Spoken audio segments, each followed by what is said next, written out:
Before I start this video and go into my commentary about why I'm making this video, I want to say rest in peace, Charlie Kirk. Charlie Kirk was a national treasure. And I hate what happened to him because what he was doing and his legacy gonna live on because I see all across the world they're setting turning point. They having turning points like set up turning point organizations at local colleges and across the United States. But what I loved about Charlie Kirk was he was unapologetically real. And when you live into a world where real is often, if not always, considered mean, so people won't say it, people won't express it, or if you're another color outside of black, people can't say it or express it because they'll lose their livelihood, their jobs, and in Charlie's situation, their life. But what I loved about Charlie Kirk so much is he loved black people. He loved black people so much to the point where he put his life on the line daily. And I see some disciples, some of his disciples and people who coming in his footsteps and but God bless them. God be with them. If you're on my channel, some of the videos I've made, like the two white gentlemen who went to Tennessee State University. I think they call I forgot the name of their group, but they go all around. They kind of, like I said, they disciples of Charlie Kirk. But Charlie Kirk loved black people. He loved them so much that he told them the truth. You got to look at life from a perspective of your children. I'm going to use this analogy as a parent and their child. For those of you out there who are parents and you actually love your children, you don't lie to them. If everywhere that they go, whether it be school, whether it be family gathering, wherever they go, if they causing problems and causing trouble, and everywhere that they go, whether you with them or not, they give you you get a bad report back for them, and when you get home, you tell them, hey, it's not your fault, it's everybody else's fault. Number one, that child is gonna crash and burn, and he's gonna bring you to open shame, as the scripture says. But you don't love that child. Love comes through correction. God is love and law, the balance. Can't give too much love. You don't want to give too much correction. You want to be balanced. I followed Charlie Kirk for years. I didn't just come up on him when he got assassinated and everybody was using clips from his debates and to frame him as being a racist or hateful or something along those lines. Bunch of people who jealous of him because he's 32 years old and he's a legend. And in 32 years, he did more than most people are doing their entire lifetime. He left a legacy. He's going to be forever etched in history, whether people like it or not. So you had a lot of jealous people, a lot of white liberals, which I always tell you guys are the scum of this earth, nothing more than a white liberal. And that's really what this video about. I'm going to get into that. But I've watched this man for years, man. I've seen him and Candace Owens, him and several people on the black conservative side, or I'm talking about, was best friends. And I understand that it's funny, man. I understand that I don't know if a lot of black people and white liberals have understanding. Well, I know they don't have understanding. I know they don't have common sense. And Lord knows their name and wisdom in the same sentence would be just atrocious. But they don't really understand racism. I just don't think that they understand racism. Racism is when someone doesn't like another person because of their skin color. They don't give them a chance. They don't like them. Now, prejudice, on the other hand, is when someone don't like somebody for something that they do. But just going off the racism which Charlie Kirk was called consistently and still is being called to this day, was just asinine. It's just completely, this man had black people who was his best friends, who he was business partners with. But just his debates that he would have with black people, telling them what's real, telling them what their real issues are, because nobody black loved them enough to do it. Their parents didn't, their grandparents didn't, their black leaders didn't, their black pastors didn't, their first black president didn't. So you have the black conservatives and you have him, and you have a lot of people just on the conservative movement that actually love black people. Love is telling somebody what that they can do to be better in life. What is, and sometimes the truth hurts. Sometimes the truth hurts. Sometimes the truth can be harsh. But when you love somebody, you tell them things that can better them. You don't tell them that, hey, no, it's nothing wrong with you. When everybody see it, It's for the world to see. And it's not about black people doing anything that other races don't do, whether it be killing each other, aborting babies, but they are doing these things at an alarming rate, at such a small percentage of people. Right? And so when you have these type of things going on, and the people who are supposed to love us, I'm not going to put too much stock in our grandparents. Most of them were, if they still here with us, or our parents. If you my age, I'm 37. My parents were baby boomers in their 60s and 70s. These people IQs wasn't really high enough to understand things and process things. See, IQ is something that has to be, I don't really know. I just know wisdom is something that only God can give you. Common sense is something that you blessed with. I mean, something that you should be born with. And IQ, I don't really know how you can strengthen your IQ. That's something I don't have the answer for. Because going to a school, and a lot of people, especially in my community, get it mixed up that when you go to school, and that's what I mean, school, formal education, a scholastic institution, they think that makes them wiser than other people. They think that brings their IQ up, which is it doesn't. All those schools do is indoctrinate you, AKA, BKA, whatever KA, educate you on the task at hand, whatever it is that you're majoring in. That's it. So say if you going to school to be a criminal justice or a lawyer or a judge or a doctor, or you practice medicine or finance, whatever you're going to college for, you'll be educated and have an IQ in that. But having a universal IQ is being able to process any and everything that comes across your desk, not just what you profess, your profession. And most of those people that has formal indoctrination, formal education, they don't have they can't process things right. Right? Anybody that would say Charlie Kirk was racist, it's just like, I know you didn't watch his stuff. Because he didn't have to do it. He could have just went on college campus. He white. So he could have just went on college campuses and let the black people, look, I don't even want to call them no black people. I'm dealing with straight white because I need white people, which is, he would try to convert the white liberals, which he was successful at times. And I'm going to just focus on getting my white liberals back to the right side, getting their mind right. And I'm going to let you black people, I'm going to let the black leaders deal with the black people. He didn't do that.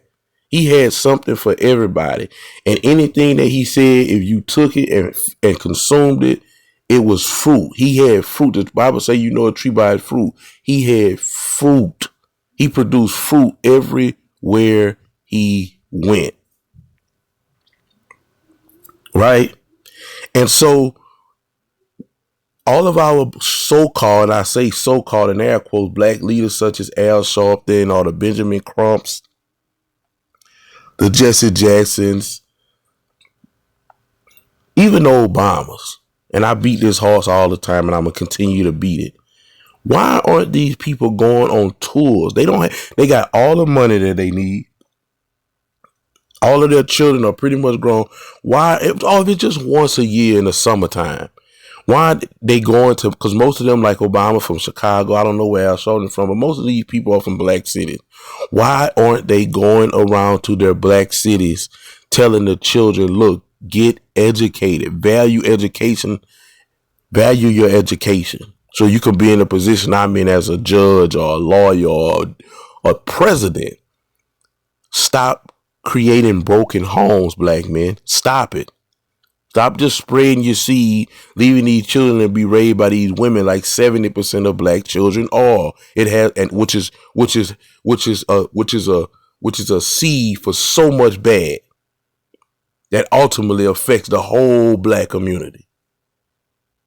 Black women, stop aborting your children. Hell, you might have aborted somebody that we needed as a leader, as somebody who's going to be a strong warrior in our community. The black community has aborted, the black women has aborted a whole generation since abortion became legal. Why don't they do that? They care so much about, like Benjamin Crump. He has made millions of dollars on the backs of black men getting killed by police. Why isn't he doing a police tour, going around talking to young black men? This is what you do when police pull you over.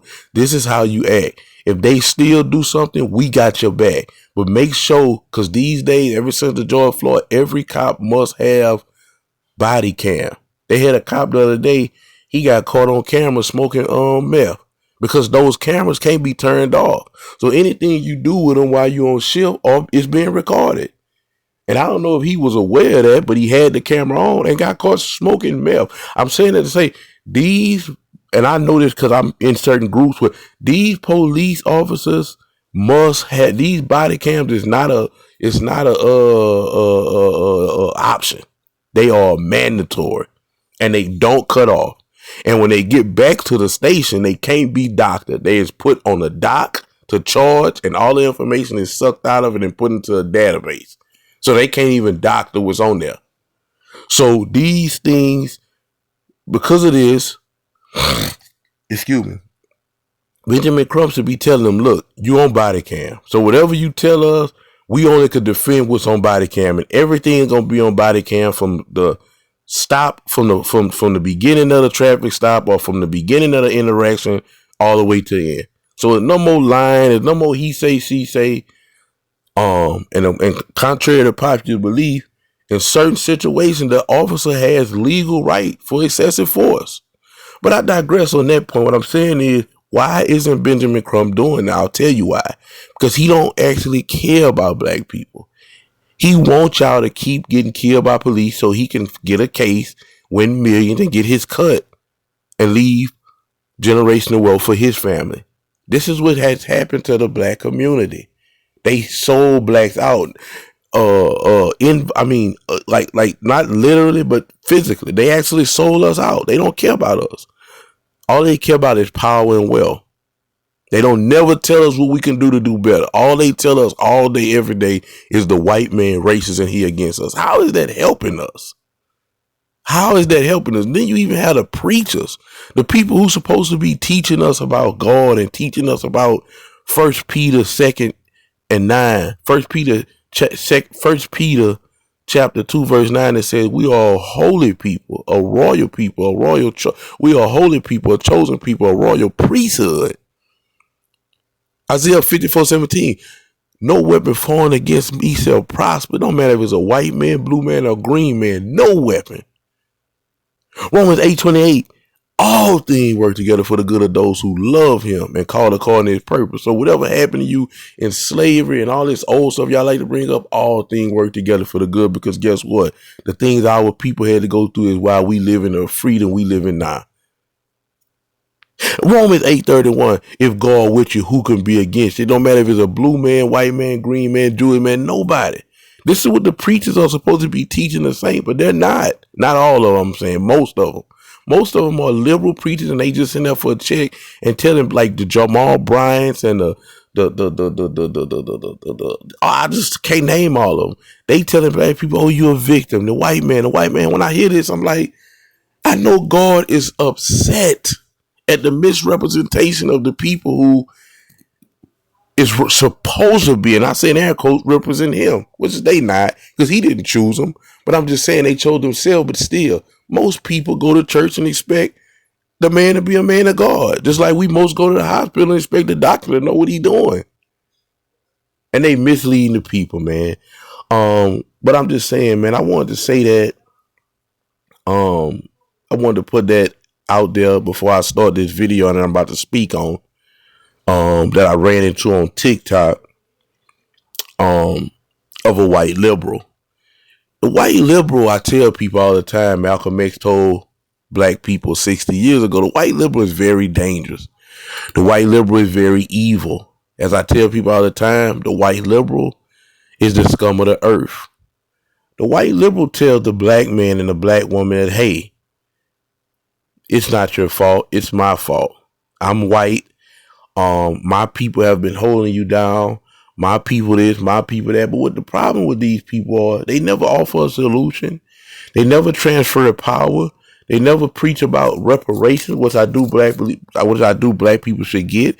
The ones that are proven to be descendants of slaves. And I just want to put this out there real quick. I don't think that they should get a check. I think that they should get a free education. I think that they should get an acre of land. And I think that they should be exempt from taxes. But let's not forget that it was our people who committed the original sin, which is the Africans sold us to the Arabs. And the Arabs sold us to the men who were building America. So the white man didn't just go to Africa, gun blazing, you Negroes get on the boat. That's not what happened. He got some employers. He had a staffing company. Basically, that's how there was the white man of America was building America. And you can go into the debate of whether he stole the land or not. That's not something that I'm here to discuss.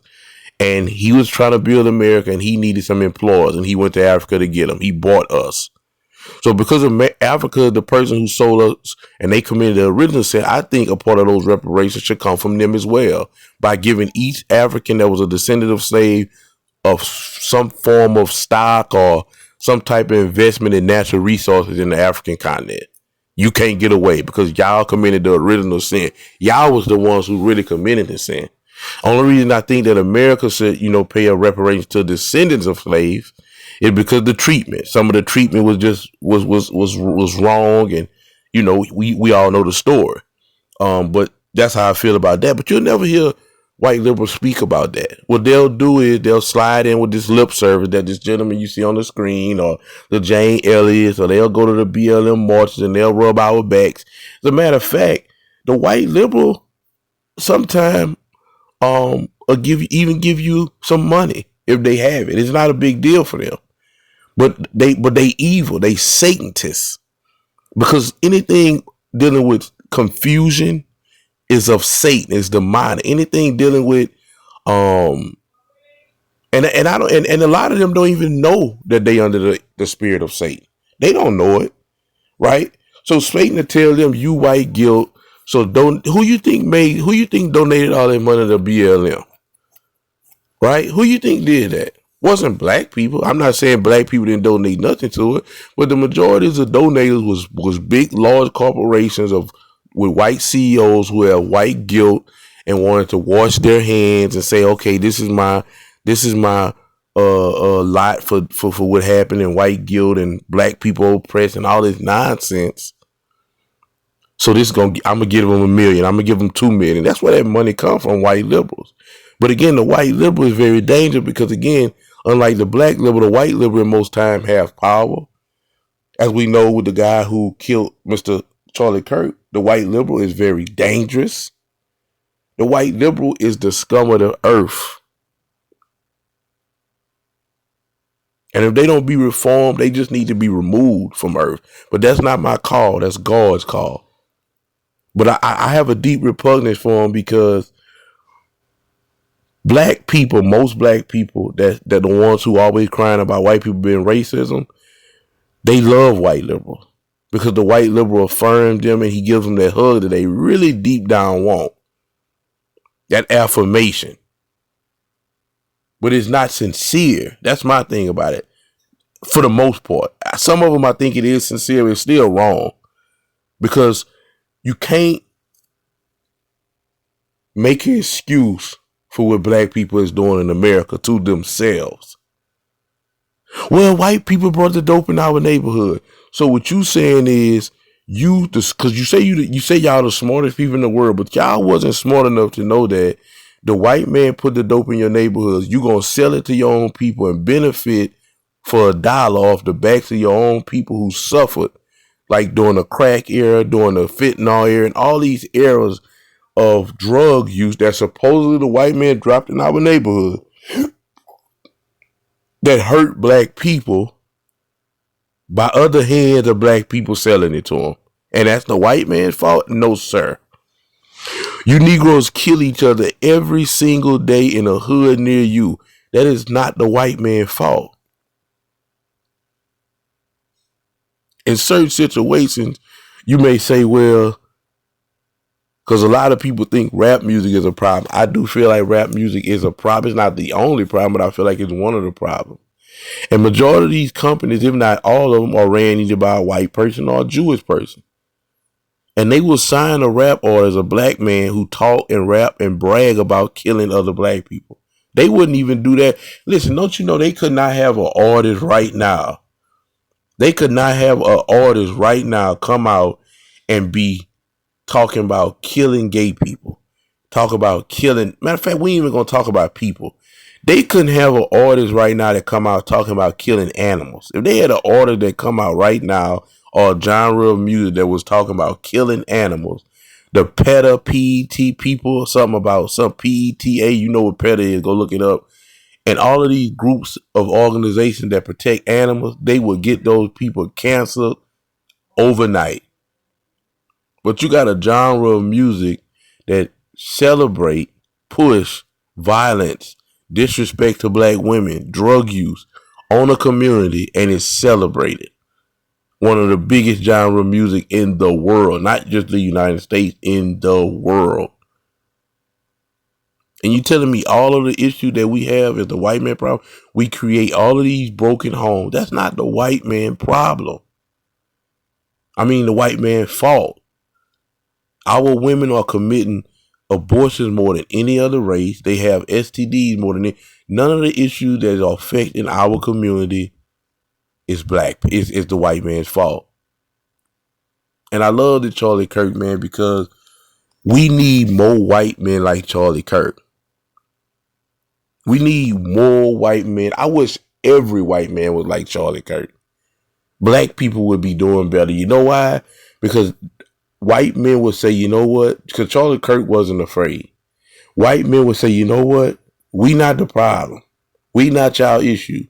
And hopefully their women and their children will follow them. But if they send their children to these liberal colleges and universities today, they'll have a problem on their hand. But I'm just saying, all of the white men, with all of the stuff that they put forward, you got a group of people, the white man and the Jewish man, but I'm going to say the white man mostly, he build everything.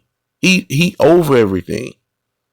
But yet, he can't do what Charlie Kirk was doing. Charlie Kirk didn't have nobody backing him. Well, meaning like he didn't have no company that he didn't have a job. So he could speak freely. But most white people can't. Because they'll lose their livelihood, they'll lose their job, their life, their safe. It'll turn bad for them. And most people are not into that. They don't have that spirit in them to be a trailblazer no matter what, like Charlie Kirk did. That I'm trying to create change and my life be one of the people that just so happened to get lost in the process. Well, oh well. And even though he died at 32, his message lives on. And the impact that he did on this earth is never gonna go away.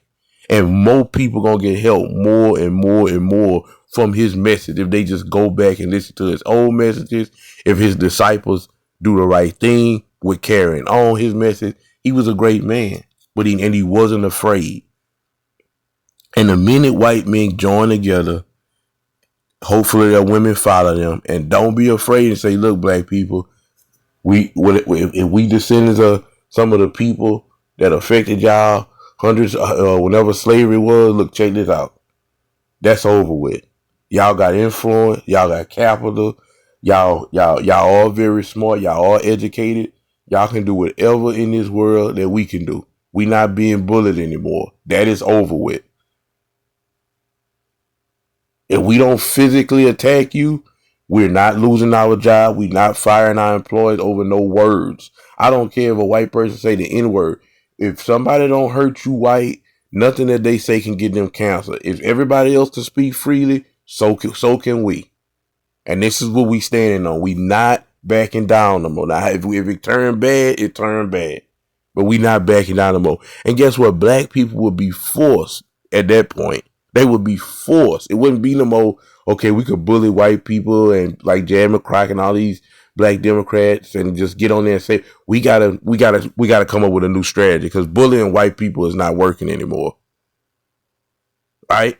Now we got to come up with a strategy of actually fixing our community and facing the problem that is tearing our communities down. Ultimately destroying the black race. We got to focus on that now. But because white people won't do it, and I don't think it's ever going to happen, they scapegoat is always to blame the white man as the first case scenario in most cases, but sometime in the last case scenario. It's always something dealing with racism. They get found guilty after going in front of the same judge 100 times. It's the racism. They get fired after being late and coming to work smelling like weed multiple times. It's racism. And a lot of these people, even if they business not being racist and they win the lawsuit, just the fact of that racism spirit being over them now, they gonna lose business. So a lot of times people don't want to deal with black people. And I know this for a fact because some of them have told me this. And I don't look at them as racist. I look at them as wise. And so the minute white people do that, like I say, it's going to have a domino effect and black people going to have to begin to come with something else. And that's the only thing left going to be to, number one, turn to God, and God is going to correct you. A lot of us as black people have to heal. We have to heal of this Jim Crow, racism, slavery, and the white man against us. We have to heal from that before we can move forward. And that healing as a whole, yeah, some of us conservatives, some of us are healing, but as a whole, that healing is not going to come until white people stand up and say no more. And again, I don't think that ever going to happen. But I wanted to bring this video up. Somebody sent me this video on TikTok, and I wanted to react to it because I want to show y'all something. And I'm going to let the video play without further ado, and of course, I'll chime in throughout the video. But I just want to show y'all something about these type of videos and why they're problematic. Let's go. We never intended them to be anything other than a slave. But they began to grow in number and in power, and eventually they fought their way to some freedom. So we became even more cruel, and to keep our black Americans down, we lynched. But yet they rose. So then we used the welfare system, the criminal justice system, to keep them down, to contain them, to destroy them. But yet they rose and they're rising. Then we built prisons and jails to hold them. Yet they rose. And so now we are doing exactly what the Pharaoh did at the end, sending out a decree, kill them. So until we admit that when we wrote this Constitution that all men are created equal, that we never intended to include our black brothers and sisters, our nation may end up facing exactly what the Egyptians faced when they refused to let God's people go. So I'm going to say this to my white fellow Americans, that the bloodshed that is on its way is not on the hands of our fellow black Americans, but is on our hands. We are the ones that are refusing to let God's people go. We are the ones that are refusing to acknowledge that we do not value our black brothers and sisters as equal individuals or equal Americans as us white men. And to my black brothers and sisters, the racial issues, as I've said, have been there from the very foundation. But why do we see it more? Because there's a shifting. See, us white men have been at the head since the foundation. But we've had a black president. And you know, we've done everything in our power to keep him from really changing things. Now we have another minority rising to the top, a white female. What does that say? Those of us who are white men who have been at the head are now starting to see and fear that we are going to become the tail. And we know what we've done to you. And so now we're fearful that you're going to do to us what we have done to you. But I will say this. I've lived in a black community for 23 years. I've never been treated the way that this country has treated my black Americans. So I call out my white Americans to say we better heed, repent, acknowledge, and change. Because if we don't, I just want to again say this. The bloodshed that we... Now, this man said, I was just so many lies and just, he reminded me of a male version of Jane Elliott. If you don't know who that is, look her up. And this man has a lot of femininity in him. He might be gay and in a relationship with a black man, but I digress. I don't know. I don't want to attack his character because I don't know about that. But he's a white man living in the black community for 23 years. That says a mouthful. But the thing about it is this. He's just, what he's saying is, again, so he say that they tried to go against everything that Barack Obama said. Barack Obama was in office 2 times. Number one, black people at 13% of the population do not have the power, the voting power, to put him in office 2 times. White people did that. Now, I will say black people vote, or the black vote is a tip of the scale.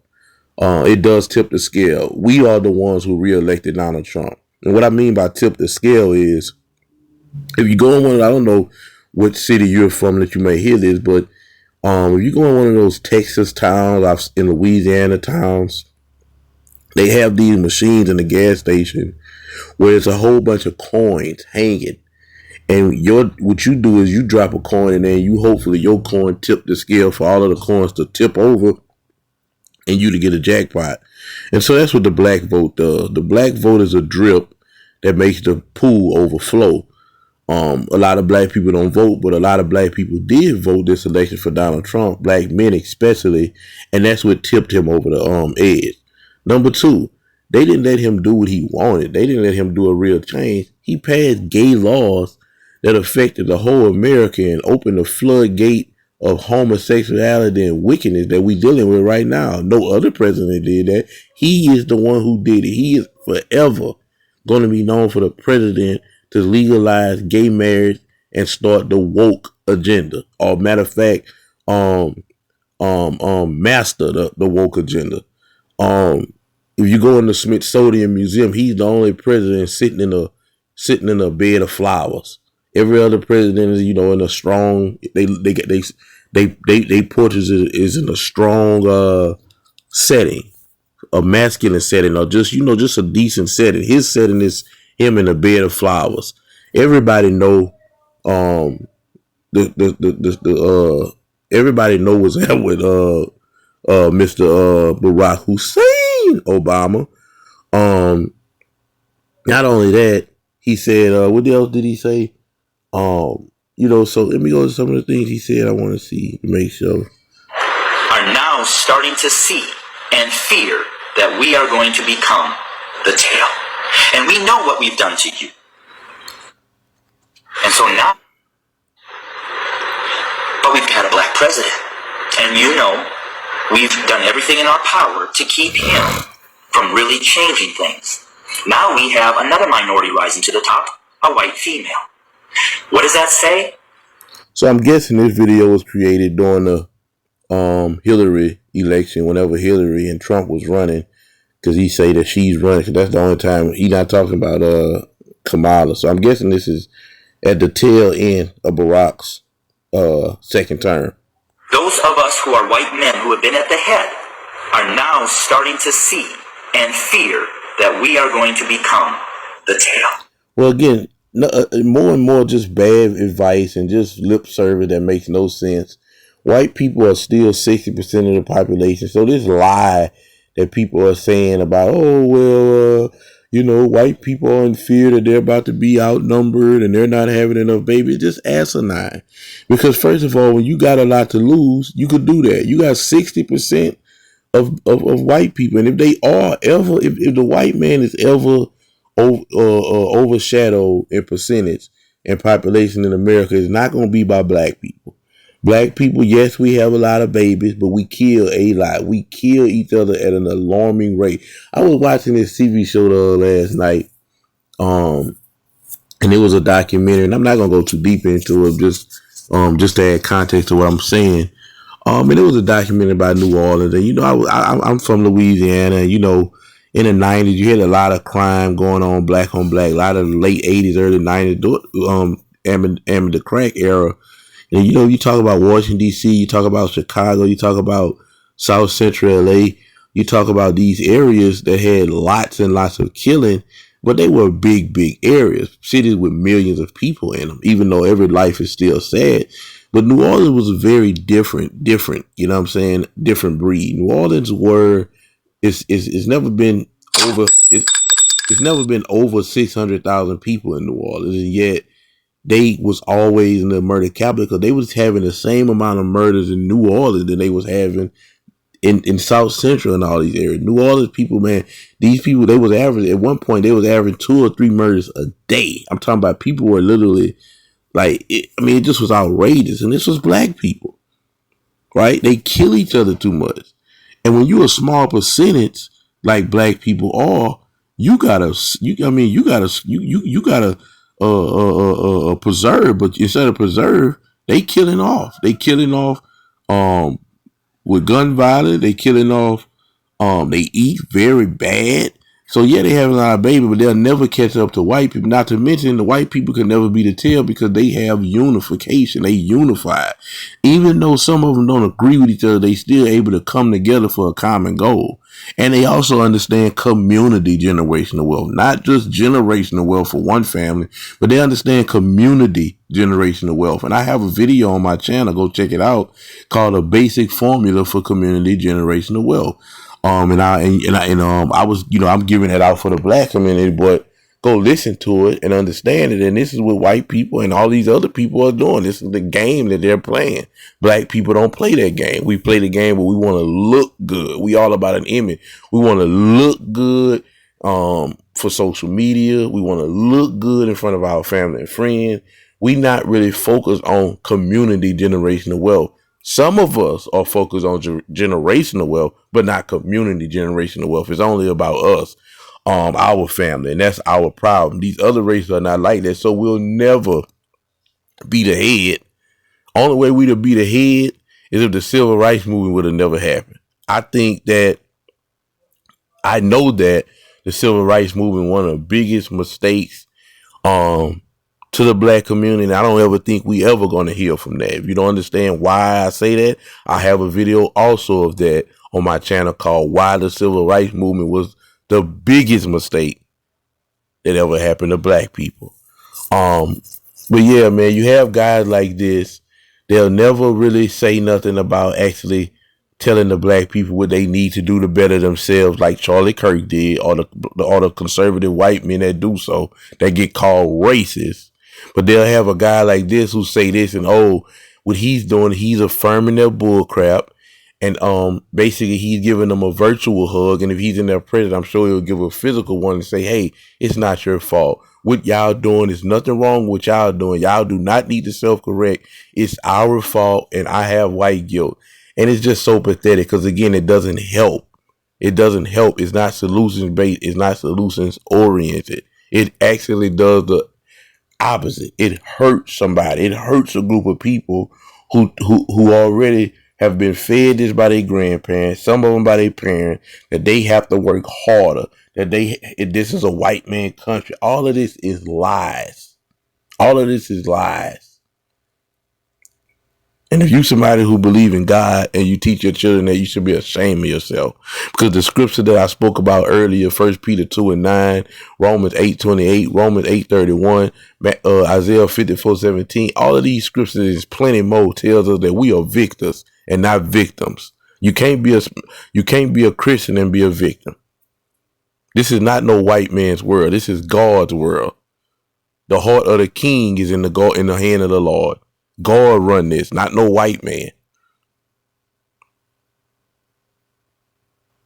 And if you're a child of God, you can overcome anything and nobody can stop you. And instead of preaching that to our community on how to get closer to God and get a relationship with Him, we telling our people and children and grandchildren, nieces and nephews that they are victims and they can't do what the white man do.